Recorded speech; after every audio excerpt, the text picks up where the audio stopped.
دیکھیں غرقت کا جو درخت ہے یہ عرب کنٹریوں میں بہت زیادہ لاکھوں میں لگایا جا رہا ہے، کیونکہ حضرت محمد صلی اللہ علیہ وآلہ وسلم نے بھی فرمایا تھا کہ غرقت کا جو درخت ہے نا وہ یہ ان کی ہیلپ کرے گا اور یہ اس کے پیچھے چھپیں گے۔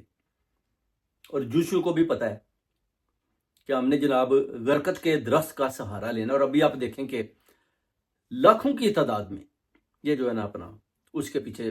ان کو لگا رہے ہیں درختوں کو، تاکہ یہ اس قدر بڑھ جائیں کہ جب ضرورت پڑے، یعنی جو اللہ کا نبی فرما رہا ہے تو اس کے مطابق ہم اس چیز کا سہارا لیں گے۔ اب یہ جو اپنا ظاہر دجال بھی آنا ہے، تو دجال بھی بیسیکلی یروشلم کے علاقے میں ہی آنا ہے۔ وہی ایک مین ڈور ہے جدھر حضرت عیسیٰ علیہ السلام آئیں گے، دجال بھی آئے گا اور حضرت امام مہدی کا ظہور بھی ہوگا۔ اللہ تعالیٰ قرآن میں